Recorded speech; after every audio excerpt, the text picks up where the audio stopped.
Aquests 1.600 calçots són els que s'han menjat la formació d'Esquerra Republicana de Catalunya a Sant Just.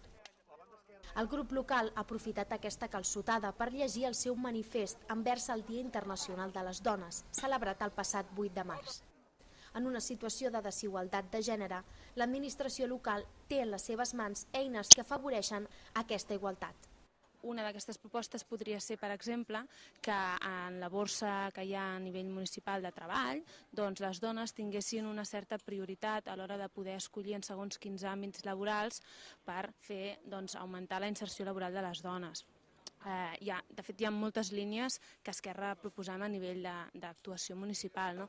Una altra de les línies podria ser que a nivell de tota l'actuació que s'està fent de polítiques de gènere en l'àmbit dels maltractaments, no només sigui en aquests moments està els processos d'atenció a aquestes dones que han patit un procés de maltractament està bastant vehiculat i està bastant ben estructurat, però a part d'aquesta gestió tècnica el que caldria fer és d'una forma molt més punyent polítiques de propaganda, polítiques de comunicació que el que facin és no tant una atenció directa en aquell moment, sinó una política de prevenció.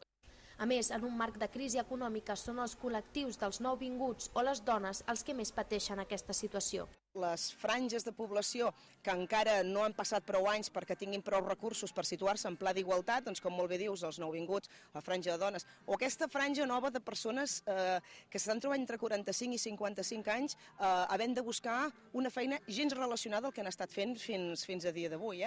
És evident que ara és un moment adequat per reivindicar, no des d'un punt de vista feminista, aquesta igualtat de condicions, sinó des d'un punt de vista igualitarista. És a dir, que d'equitat de drets, d'equitat de deures, tant per aquestes franges de persones desafavorides com nouvinguts com la dona, però en la recerca d'aquesta igualtat d'oportunitats.